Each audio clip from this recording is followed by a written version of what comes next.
guys, welcome to, what episode are we on? Episode 31 of Yes. Eat, Drink, Write, and Urban Fantasy Whiteboard. And today we're going to be talking about creating the perfect log line. So that's exciting. First, how was your week? It was a pretty good week. All in all, again, I'm getting more and more back into my research and stuff, so I'm a lot busier. I'm at the lab every day now for multiple hours. And next week I'll be starting back full-time completely, so I'll actually be at the building the full 8 hours and all that. So that'll be a little bit busier. It might affect how we do our podcasting. Yeah. We'll see. We'll see how it goes. And I wrote about 5,000 words in my work in progress. Awesome. Yeah, so I'm really feeling it. I always get to this place in my head where I'm like, oh, I've got this number of words. What the hell am I going to do for the next 60,000 words kind of thing? Like, I know some scenes, I know things that need to happen, but I'm like, is it boring? Am I doing enough action, enough active plot points and that kind of thing? So that's what I'm working on, is my work in progress.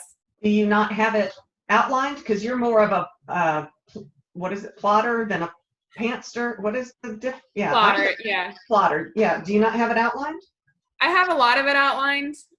Some of it is like, and it's probably stuff that's in my head, and I'll probably bounce off of you or whatever. But I feel like it's not active enough. Like, I feel like there needs to be more action, or maybe I need to add a subplot here or there, or maybe I need to do more with those subplots, or like that kind of thing.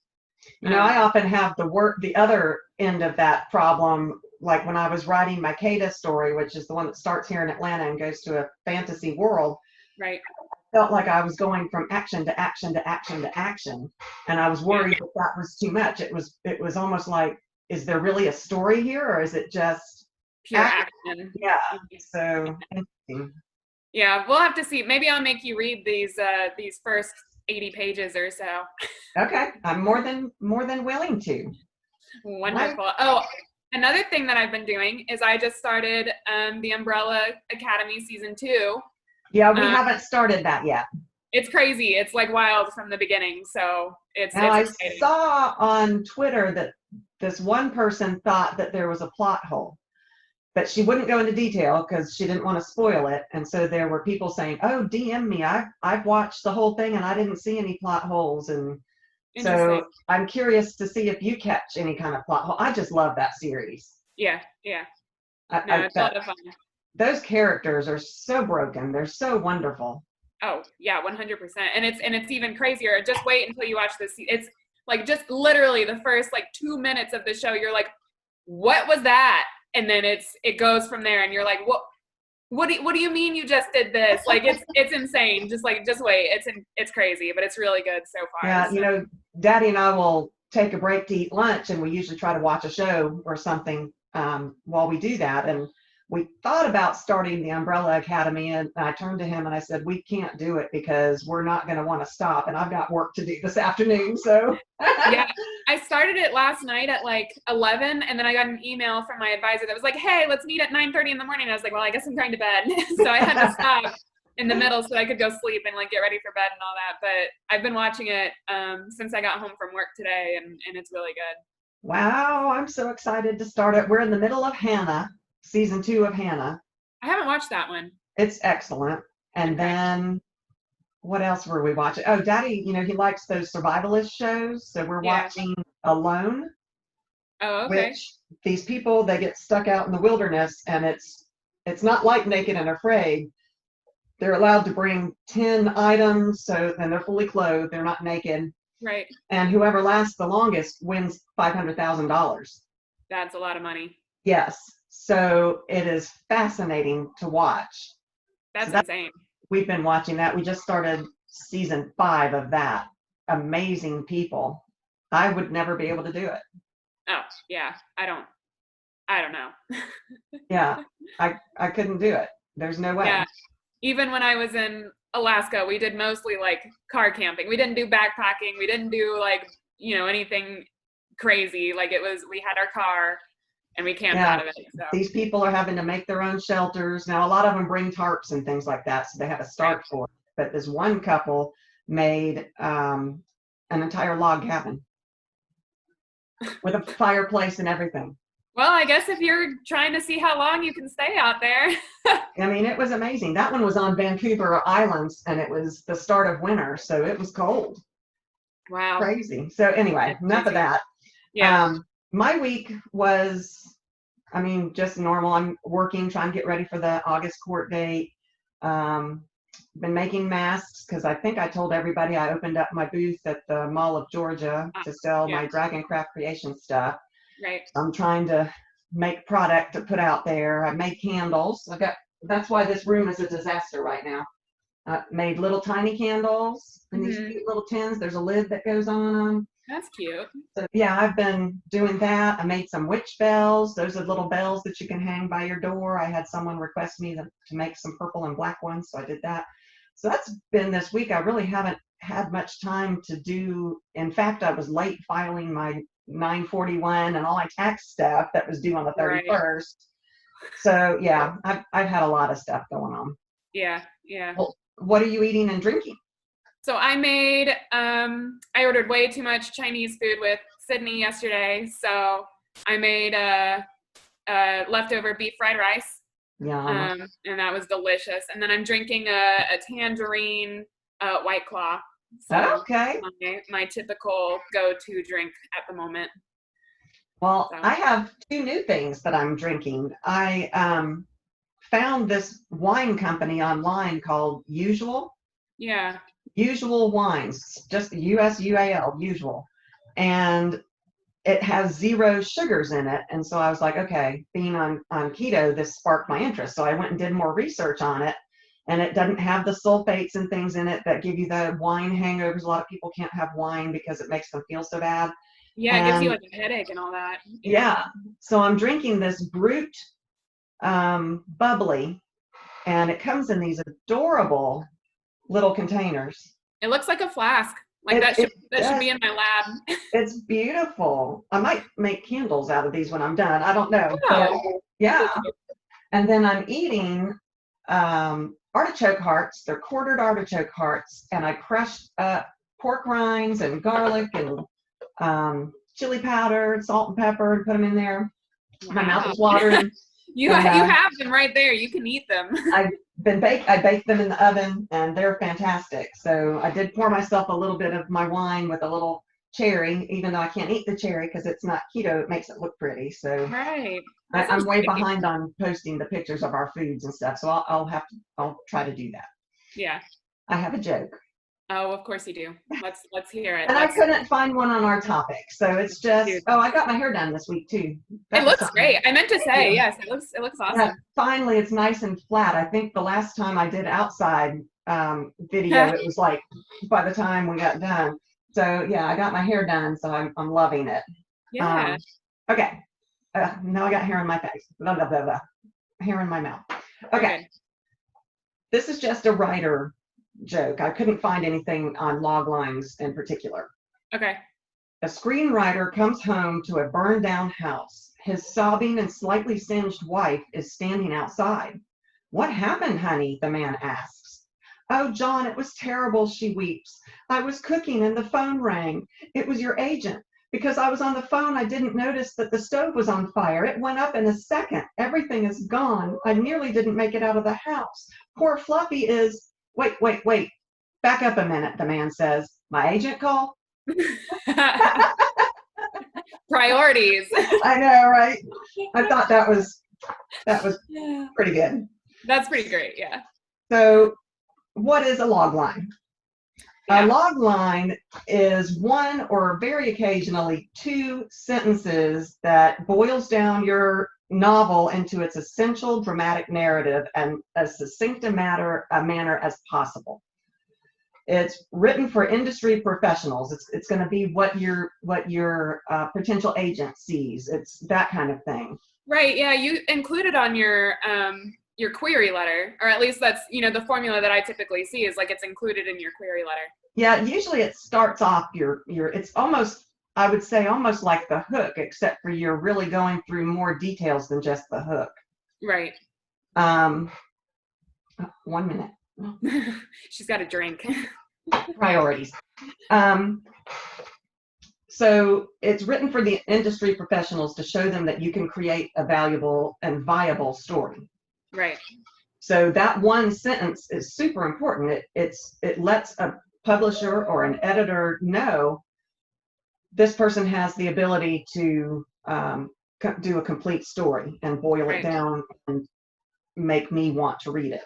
Right. And make it like a hook, make it, like you said, like makes you want to read it based on one sentence. But it's different than a tagline, which Right. is copy design. It's copy editing, not editing, copy that is meant to, like those movie posters, think of aliens. No one can hear you scream in the dark. Or in space, no one can hear you scream. I don't know what movie that goes to. Some horror movie in space. Right. That is a tagline.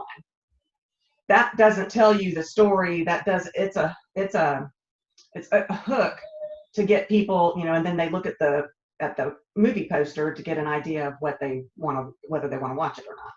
Right. Right. So it's not a tagline, which a lot of people hear. And then it's not really the same thing as an elevator pitch. You hear about elevator pitches where you've got to boil it down so that if you're stuck in the elevator, or more likely if the agent is stuck with you in the elevator, Fair enough. you can blurt out this log line. It's more than that log line though.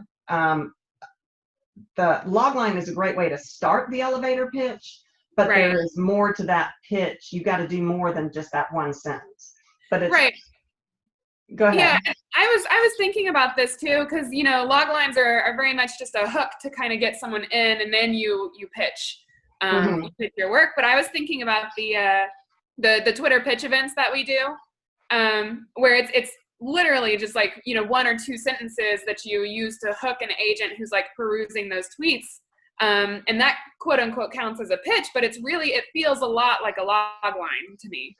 I think it is more like a log line than an actual pitch, because you only have those 280 or whatever it is characters to work with, and of those you still have to put your hashtag, whatever you're pitching. Right. Like we just did the SFF science fiction fantasy pitch, which was SFF pit, and then we're urban fantasy, so hashtag UF, right. that kind of thing. So yeah. I think you're right. I would agree with you that is a pitch in and of itself, but it's different than a normal elevator pitch. Right. Yeah. So how do you do a log line? What are the parts of a log line? You think of the questions that you always ask when you learn how to write back in elementary school, the who, what, why, whatever those questions are. Wow. I've had this much champagne, okay? Well, apparently it's enough. That would be the who, what, when, why, and where. Okay. So I have written it down so that I can get myself through this. So the who is the protagonist. The what is the protagonist's problem. The where is the setting, which you had something on setting. I did. I just wanted to point out, setting it's not limited to just one thing. It's not limited to just the city it's placed in. You can also do like the time period, because that might be really important to your plot, or the season, like just whatever's most important to the story is what you can use as your setting. It doesn't have to be like, oh, this is set in Savannah, Georgia, or oh, this was in winter. It can be anything that is, I think, the most important aspect of setting to your story. Especially in things like fantasy, whether it's urban fantasy or otherworldly fantasy or science fiction, that setting is going to be key. You're going to want that in that log line, because it is going to be key to, this is not just a modern day, novel or a historical romance, or, and for historical romance, it's important that you put the time frame of when that is. Is it the 1500s? Is it the Viking era? Is it, when is it? So you're right, that is important. So we have the who, the what, the where, which was the setting. And then we go to how, which is the conflict, the antagonistic force that is acting against your protagonist. And then finally, the why is the goal. Yeah, absolutely. And I feel like all of that sounds like a lot that you have to fit into one little sentence. Yeah. There's a formula. Okay. And I've read in several different places that you shouldn't use your character's name, Yeah. which I thought was interesting because in your Twitter post, you did use your character's name. Yeah, I think it depends on, I used her name, I think, because I didn't want to use the fact that she was a restaurant owner. I didn't want to use, that kind of thing. I was looking at some of my old versions, and I did call her a trickster rather than a restaurant owner. And I'll get to why I decided. She just poured a lot of wine. Did you spill I it? wasted it. Oh, no. Oh, and I have a dog in here. Oh, of course. You can't drink that. Don't, yeah, don't. Okay. But anyway, Sorry. as we're Yeah. going through it, I'll kind of like let you know why I chose to use her name rather than a descriptor, and yeah, we'll get to Yeah. that kind of. So, like all of our information in these podcasts, take it with a grain of salt. There are no black and white rules. Everything is made to be bent and sometimes broken. So, yeah, definitely. There was a reason why she in her Twitter pitch decided to use her character's name. Yeah. So, oh, now you can see my dog in the back. Yeah. She's walking around back there every so often. Good girl. Oh, Oh, yep. she's a mess. Okay. So there is a formula. So number one, don't use the character name. You want to give information about the character. They're a bartender, a scientist, an athlete. Use an adjective to describe the character. So this is the next step. You kind of come up with something like you had said earlier to give depth to your character. A troubled bartender, an alcoholic scientist, a defeated athlete. Yeah. Yeah, because you just want to make sure that you give like as much information about that character as you can with one word or a couple of words, and kind of give the agent that's reading it or whoever you have that's reading it as much information as you can about this character. And that way, instead of using their name, they actually know, oh, this character is a restaurant owner, or this character is a defeated athlete, or whatever. Yeah, so it gives that depth right away. And you want to try to pick a really good adjective, because if you just say a young bartender, okay, well, that does give us some idea, but is that really the best when you've got these few words that you have to put together? Is young really the best descriptor? And maybe it is. Right. Maybe it's very important because in this story, everybody else is old. I mean, maybe, especially in fantasy, maybe that it's unusual that a young whatever she is, so that word might be important, but it sounds generic in general. So think really hard about that adjective. Next, you present the protagonist's problem. So I've got an alcoholic scientist, and I add an alcoholic scientist searches for her daughter. Okay, that's her problem. Her daughter's missing somehow. Right. Or a defeated athlete is determined to regain his reputation. Okay, well, that makes sense because he's defeated. So, okay, there's something going on there. Troubled bartender seeks to prove his wife's death was a murder. Okay, that's interesting. And troubled may not even be the best descriptor of that bartender. Right, but when you add that problem, you already know, like, he has to prove that his wife's death is a murder, which means it's been ruled either an accident or obviously something that's not murder. Right. So you get so much out of adding that problem without going overboard in detail and all that kind of stuff. Yeah, without wasting that valuable space that you've got. Right. So next you move on to the setting, which for urban fantasy, which is what you and I write, that is a very important thing. It could be like, think about the Ilana Andrews book with Kate Daniels. Mm-hmm. That setting is so important that somehow they've got to get that into the logline, because that it's our world, but it's in a time when magic and tech are fighting each other. And so there's these shifts. So somehow she or they, husband and wife team, have to come up with a way to describe that setting in this logline because it's so important to the story. Yeah. Now sometimes, what are you doing? Let me put the dog out. Okay. Oh, I have 2 dogs. You have both of them in there? No idea I had 2 dogs. Wow. Okay, and no dog beds. Usually I used to have dog beds in here, but we have my grand dog visiting. So all the beds have to be out there where they can all get one. Of course. So um, so in urban fantasy, yeah, you've got to think long and hard about, I'm trying to think about the Grave Witch series. Oh, right. You Yeah. know, she's set in that fold in space and time that is, near Atlanta, in between Atlanta and somewhere in Alabama, but it's a totally fictitious. Wow, she's a writer. I'm a writer, all. But yeah, so for us, I think the setting is a very important thing. So some examples, in a world where magic dominates science, an alcoholic scientist searches for her daughter. Right. So that already is interesting. She's an alcoholic, she's a scientist, her kid's missing, and she's a scientist in a world where magic is rules over science. So that's interesting. In a world where magic corrupts the soul, that kind of thing, this is fantasy, so you've got to get that information out in this little tiny space that you've got to do it.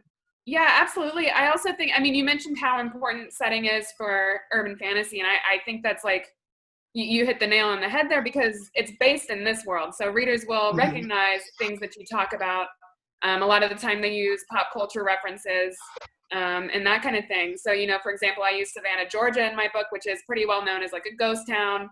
It's a haunted city. It has its own kind of atmosphere and feel to it. And so you have to, if you use that as your setting, you kind of want to get that across even in this log line, because that's enticing. That is something that will hook, a reader. So I think what's really hard for people to do, and I struggle with this, is how do you take my 100,000 word book and come up with one sentence of really important stuff? Because in my mind as the writer, everything's important. That subplot down here is super important.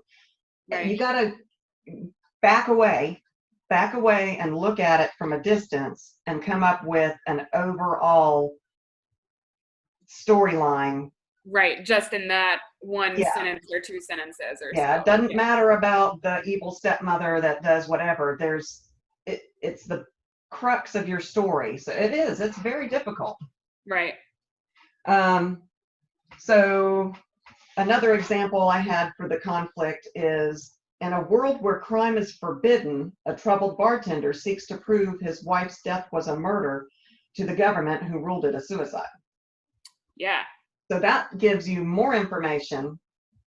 And there's probably all kinds of storylines that would be going on in there while he, first of all, he's a bartender, which limits what he has available to him as resources for, it's not like he's a detective in some of these stories. Urban fantasy has a lot of detectives. Yeah, right.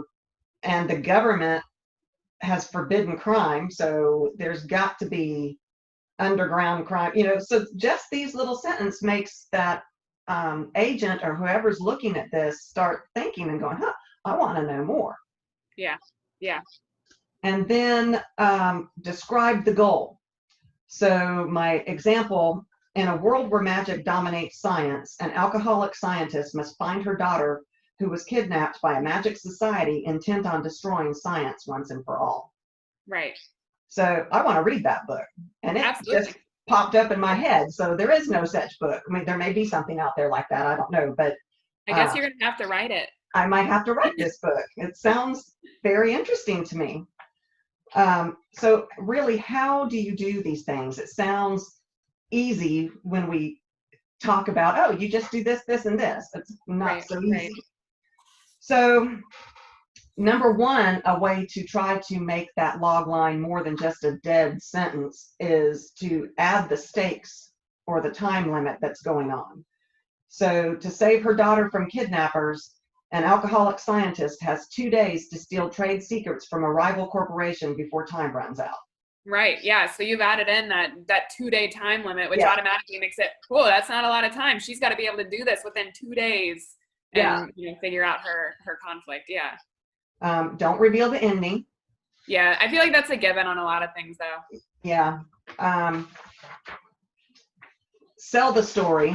I saw that several places, not really any example of how to do it other than everything we've already said. You pick words that make it interesting, that are intriguing. Right. Write it down and play with it. Yeah, Use a absolutely. thesaurus. I mean, even coming up with these examples, I sat there and used a thesaurus to try to come up with interesting words to use Yeah. for these examples. Yeah, because like you wanna get the tone of your novel across in this log line too. Like if you're a comedy writer, obviously your word choice would be very different. Like frickin' fairies is you try to be more comedic and light kind of thing. Whereas if you're writing a dark urban fantasy, then you're gonna use darker, like more words. Dramatic. Yeah, more Mm-hmm. dramatic words that kind of get that tone across, and your word choice can help a lot with that. Mm-hmm. Yeah. Yeah. Each word matters.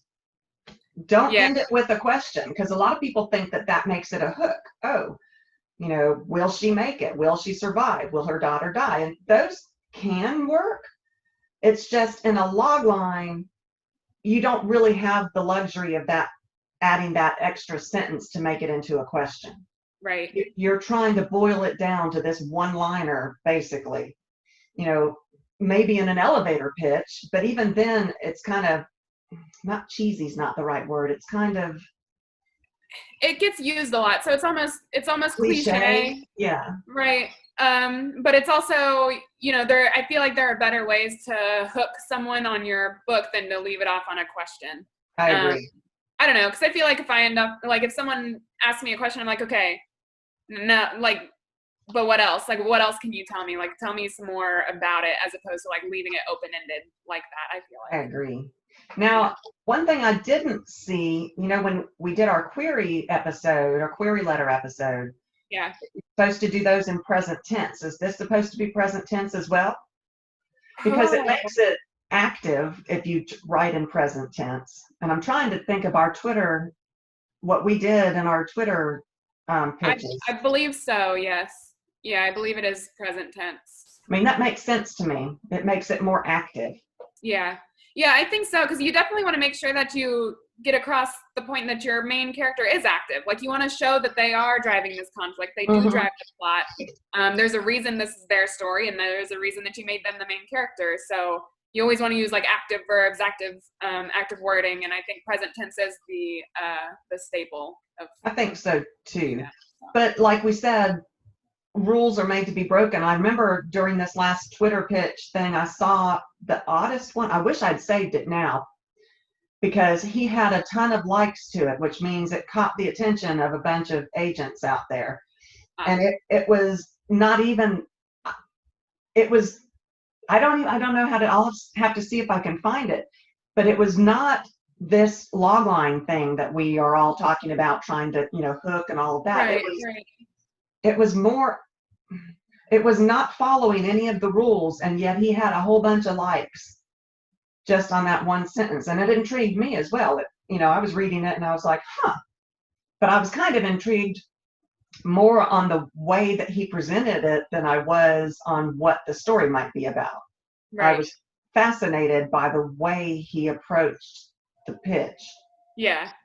So I'll see if I can find it. But it is, I think you're right. Back to the Twitter pitches, I think are basically log lines, because you don't have the luxury of adding the extra sentences to explain in more depth. So I think these Twitter pitches basically are log lines. You're stuck to this 280 characters.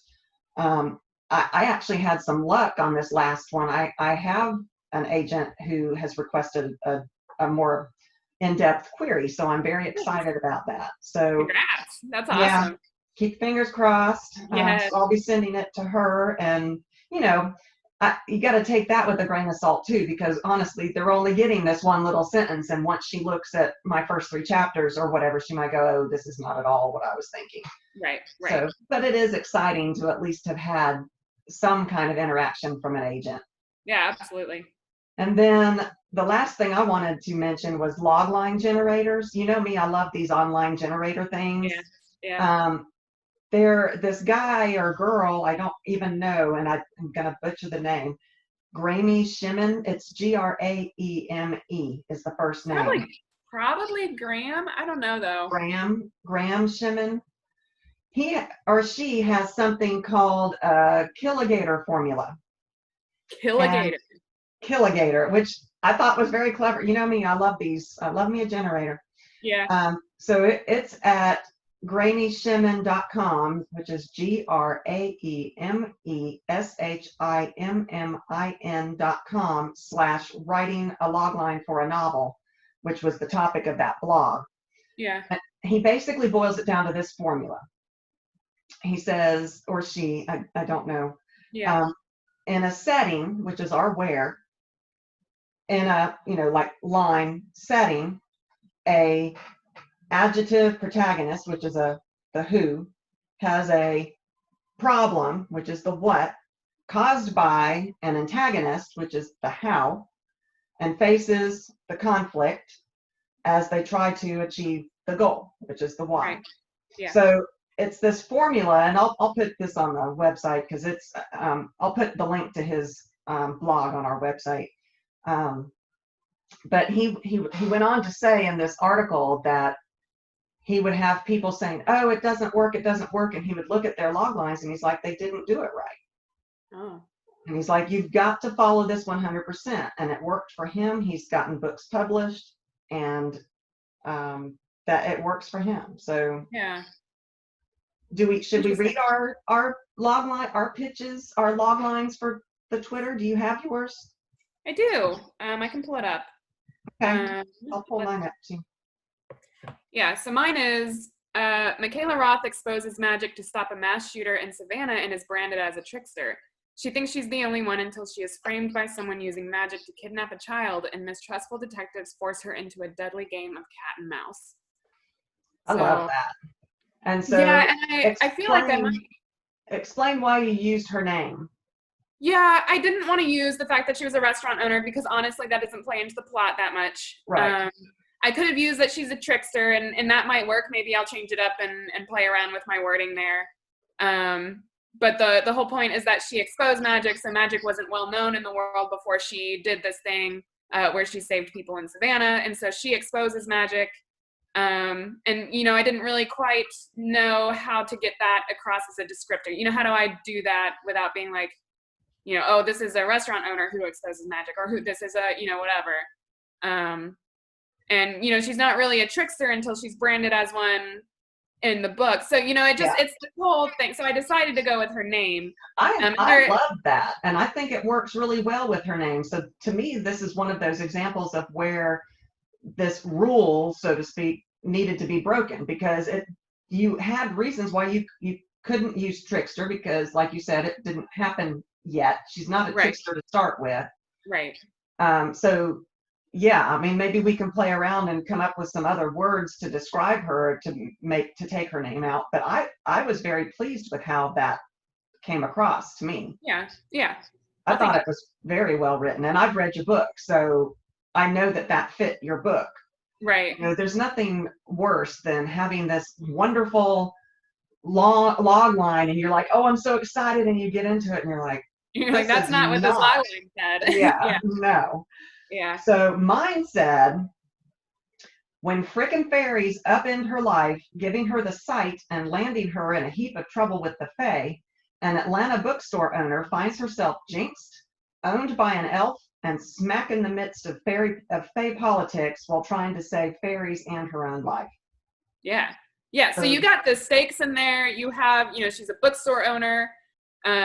You have, she's obviously been dropped into these Fae politics, so she didn't know the Fae before. Mm-hmm. She was given the sight, and that's obviously something that has to do with the Fae and like all this kind of stuff. So yeah, I like it too. I like it too. And, I've got the setting is Atlanta, so that gives someone a little bit of an idea of where this is set. The South is very different than Canada or, right.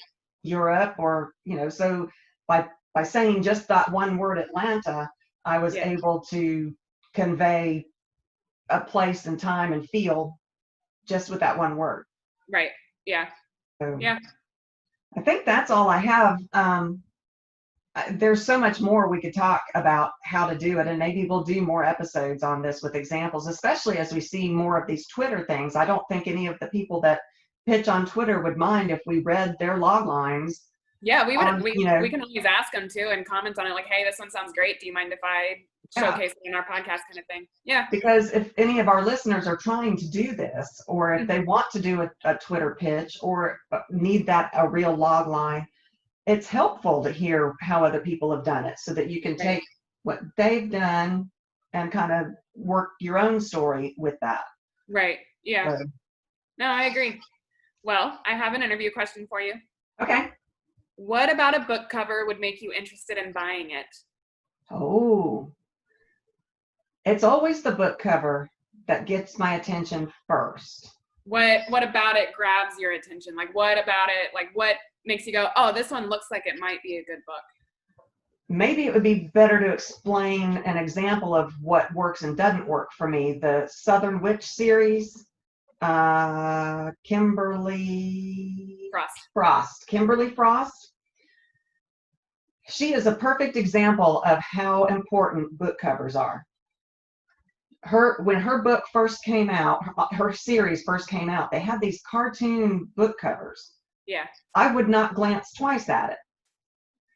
And then it came out a second time with a character, it was a woman, she's got red hair. It's kind of this mystical looking background with different things in the shadows. That got my attention. That made me like it. That made me pick it up and read the back of it. I would never have picked up her book, same book, Yeah. would never have bought it with that first cover. Right. So it must be something, I must like that mystical and real people look.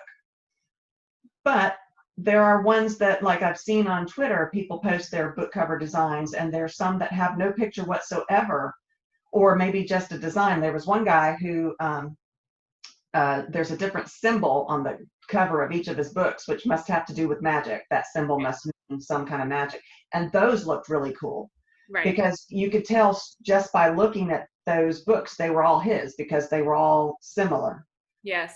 So I can't say it's just having a real human on the front. Right. But I think it might be. That might be part of it. Yeah. I've noticed that I really like bold colors. I like bold color usage. I like strong contrasts. That immediately catches the eye. And the next thing I look at is, the art style. I like looking at the art style. And then, like you said, I've also seen books with just symbols on them.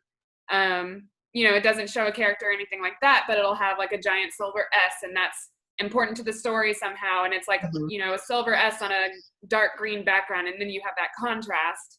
And it's a very simple, like clean looking book cover to me. So that kind of thing usually grabs me. And I was just curious because, on Twitter, the writing community is a lot of self-publishers and self-published authors and indie authors and that kind of thing. And they're always asking about book covers and, what do people look in book covers? So I was just curious, like what draws you in specifically? So. Yeah, I think I really think I'm thinking of the Mercy Thompson books. Right. Those are all an individual. It's a woman on the front, and yet the art style is fantastic. That artist is amazing. Yeah. I like romance novels, and the romance novels you're used to having the half naked body of a man or something, with a woman draped over him, and I would buy those too. Yeah. I don't know what it is that catches my eye. I think we should do an episode on book covers, because if I self-publish, which I'm seriously considering for frickin' fairies, I'm going to have to find someone to do my book cover. And there are people out there. There was a lady on Twitter that I actually contacted and said, I like your book designs. Would you come on our podcast and talk about how you do it and how it works? And I never heard back from her, but I'm all of us potential self-publishers out there.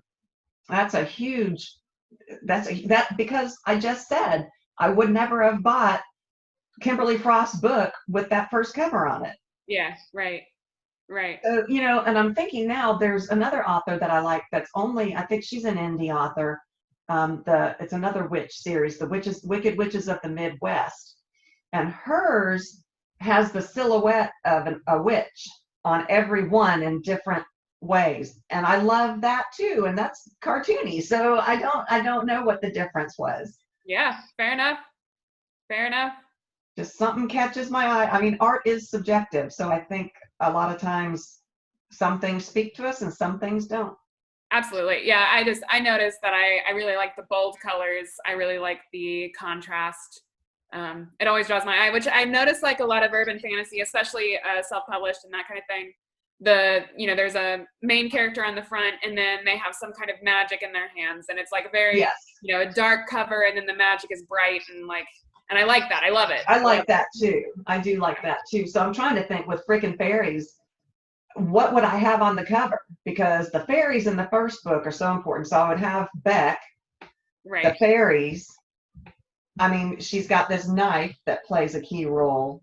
So the knife would have to be on the cover somewhere. I don't know. Right. I don't know. Well, it's interesting because I know the Mercy Thompson novels, so I love thinking about book cover design too, even though like if I go traditional, I probably won't get any say in it. But yeah. I know the Mercy Thompson covers, they use her tattoos as like hints for the stories. So while the character herself does not have the tattoos that are on the book covers, they hint at what the story is about, which I think is super cool. Yeah. I love that artist. He's amazing. Yeah. That's Dan Dos Santos. Yes. Yeah, you guys should check him out. He does really cool art. He just did a piece for a Magic the Gathering card, and it's a beautiful painting. So, he does all this stuff. So disappointed that Dragon Con has been canceled. I mean, obviously it needs to be canceled, but we always see him there, and you usually get some kind of print from him. Yeah. It's going to be disappointing to not see all of these people all these urban fantasy people that we are used to seeing at Dragon Con. So yeah. next year. Hopefully. Let's hope so. Hopefully. Well, thank you guys for listening. I don't have my outro again. Just go to our website. It is eatdrinkrightpodcast.com. It's got everything. You can contact us there. Please send us jokes. Clearly, I need help. We have our first patron, which is fantastic. I'm very excited that she has decided to help us. Yes, we're gonna start posting content just for our patrons because they are supporting us. But our email's there, all of our links to all of our social media. We've got Twitter and Instagram and Facebook. So come visit us, talk to us. We'd love to hear from you. Tell us if you disagree with us. Tell us if you have other ideas. We'll throw it out there to everybody else. We're just kind of all learning all this stuff together, and it's exciting. So yeah, it's a lot of fun. Yeah, thanks for listening. Thanks, guys.